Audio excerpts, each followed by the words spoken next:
Marlène, Marco et Jean-Claude sommes très heureux de te retrouver. Grande est notre joie. La référence du jour se trouve dans 1 Corinthiens 6, verset 20. Notre thème est « Glorifiez donc Dieu ». 1 Corinthiens 6, verset 20. Juste avant d'aborder ce thème, prions. Notre Seigneur et notre Dieu, grande est notre joie, une fois de plus, de venir vers toi, la source de la vie, et épuiser l'eau qui pourra restaurer nos âmes. Seigneur, à la lumière de tout ce qui se passe autour de nous, nous sommes convaincus que nous devons tourner nos regards vers toi afin de croître. Que le Saint-Esprit nous accompagne, qui nous aide à comprendre cette parole, parole de vérité. Et que nous puissions correspondre au projet de Dieu. Merci de nous entendre, Seigneur. Merci de nous diriger au nom de Jésus pour ta gloire éternelle. Amen. Rappelle-toi, au livre de Luc, Jésus, Luc chapitre 11, Jésus avait chassé un démon d'un homme. Des personnes étaient émerveillées et rendaient gloire à Dieu. Tandis que d'autres cherchaient à discréditer le Sauveur en disant qu'il a fait ça par le biais de Belzébul, le démon, Satan. Il ne vient pas de Dieu. Il y aura toujours des opposants. Alors je te donne une piste.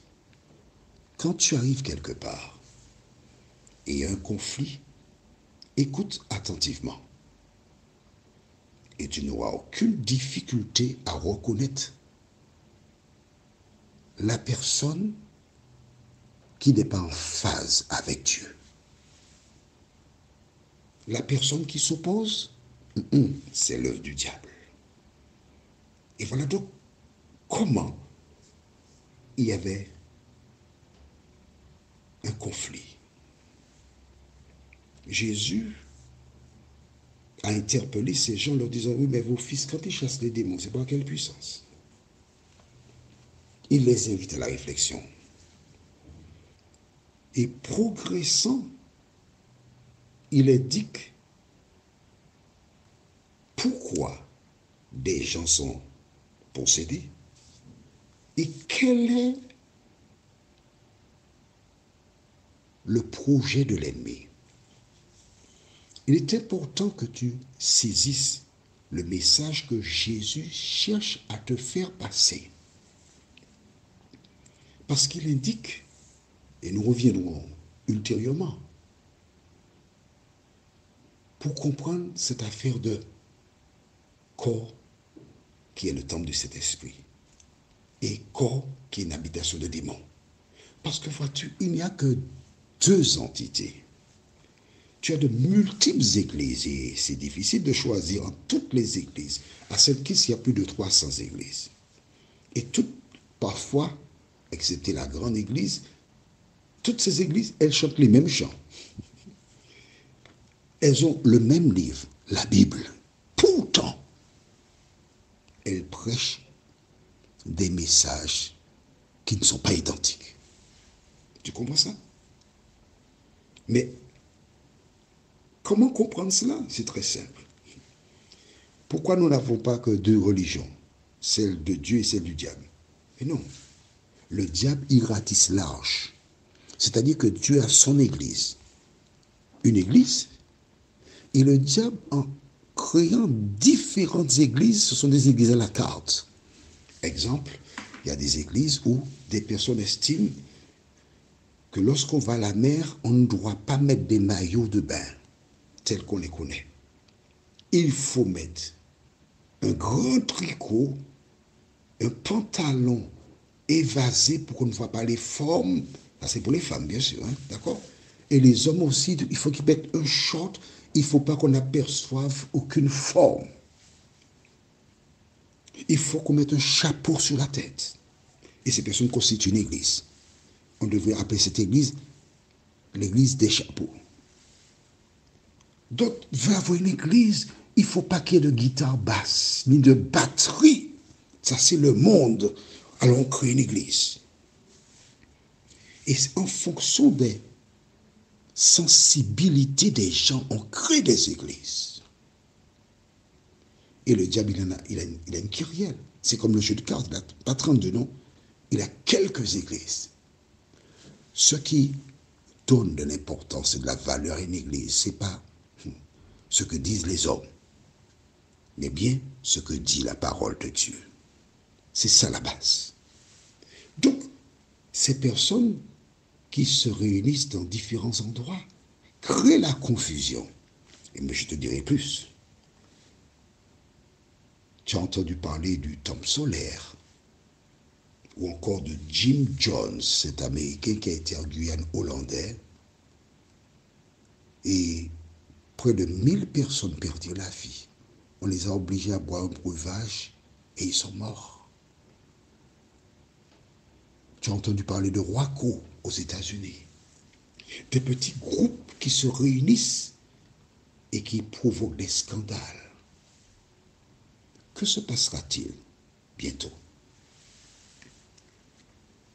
Le diable inspirera ses agents pour dire, écoutez, toutes ces petites églises qui sont autour là créent problème, il y a détournement d'argent, il y a toute espèce d'attitude là-bas. Ok, pour en finir, on n'aura qu'une seule église.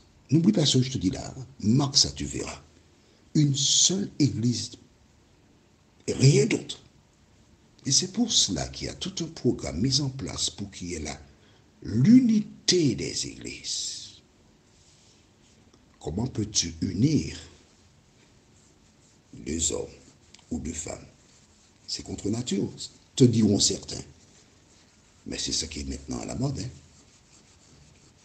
Comment peut-on ajouter, unir les ténèbres à la lumière? C'est pas possible. Mais bientôt, les ténèbres et la lumière ne feront qu'un. Pourquoi?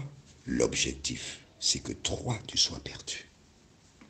Nous avons vu, rappelle-toi, qu'avons-nous vu précédemment, que ton corps est le temple du Saint-Esprit. Et quand le Saint-Esprit est en toi, tu n'as besoin de personne pour te dire ce que tu dois dire. Personne pour te dire ce que tu dois faire. Personne pour te dire comment t'habiller. Parce que le Saint-Esprit t'éclaire, il te dirige. Et quand tu as le Saint-Esprit en toi, que fais-tu? Nous lisons donc 1 Corinthiens 6, verset 20.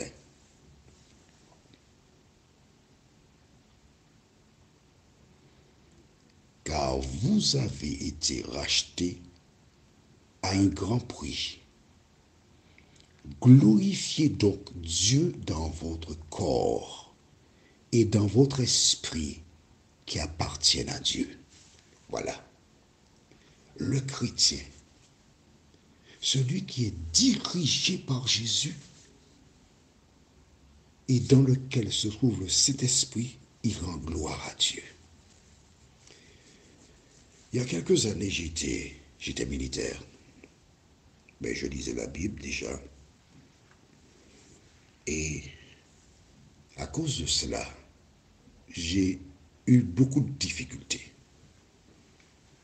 De par mes études, je suis devenu sergent. J'étais l'adjoint du sergent-chef qui s'occupait de l'IEC, l'instruction d'école de conduite. Et quand je faisais les soldats marcher au pas pour aller au cours, C'était un bonheur, un plaisir, parce que j'avais la voix qui portait, et puis je disais, oh, oh, oh, oh, oh, et il marchait comme le vrai panthère. Le colonel sortait sur le balcon pour le regarder lorsque la patrouille montait. Mais parce que je croyais en Jésus, parce que j'étais la lumière du monde, vers le mois fin novembre, il y avait une crainte. Je dis, messieurs, qui est-ce qu'on va mettre comme chef de garde le 24 décembre pour la Noël? Lorsqu'on a affiché, moi je savais déjà qui serait chef des gardes. Et je n'ai eu aucune difficulté à voir mon nom pour le 24 décembre. Bon, qui va-t-on mettre le 31 décembre, chef de piquet? Aucune difficulté à revoir mon nom au 31 décembre, 24, 31, 7 jours d'affilée. Bon, pourquoi? Parce que tu es la lumière du monde. Et quand je devais partir au mois de mars, le colonel m'a dit, mais monsieur, pourquoi partez-vous? Restez avec nous. Le sergent-chef de l'UEC m'a dit, mais pourquoi tu pars? Reste avec nous. Je fais le dossier pour toi. On va continuer à travailler ensemble. Les deux voulaient que je reste. Parce que ma vie reflétait Jésus de Nazareth. Mais encore, ils avaient un projet pour moi. Parce que le diable ne voulait pas que j'aille parler de Jésus. Alors, reste là. Tu es pépère, tu es tranquille. Tu seras logé, tu auras tel salaire, tu as une voiture de fonction, tu as ceci, tu as cela. Beaucoup d'avantages. Mais quel que soit ce que l'on pourrait m'offrir, je ne saurais accepter. Car la plus belle mission qu'un homme puisse remplir sur terre, le meilleur travail qu'un homme puisse faire, c'est de dire aux gens, Jésus revient pour nous sauver. Glorifier Dieu. Et c'est ce que nous devons faire dans votre corps. C'est vrai que par le passé, tu n'as pas été ce que tu devrais être. C'est vrai. Mais n'oublie jamais tout ce que Jésus te demande. Matthieu 11, 28 à 30. Venez à moi, vous tous qui êtes fatigués et chargés, et je vous donnerai du repos. Prenez mon joug sur vous. Toi qui m'écoutes, ta vie n'a pas été ce qu'elle devrait être. Tu reconnais, tu as demandé pardon à Dieu. Ce qui compte, ce n'est pas ton passé, mais ton présent. Et n'oublie jamais qu'une journée se compose ainsi. Il y eut un soir, il y eut un matin. Ta vie antérieure, c'était le soir. Maintenant, c'est le matin, la lumière, parce que Jésus est en toi. Brille pour Jésus. Prions. Seigneur, bien des personnes ont été piégées. Mais permets que toutes les personnes qui entendent cet audio réalisent que hier n'est plus ce qui est pourtant, c'est l'instant présent. Fortifie-nous. Nous t'avons prié au nom de Jésus pour ta gloire éternelle. Amen. La prochaine fois, nous verrons Matthieu 3, versets 1 à 3. Le thème est « Repentez-vous ». À bientôt.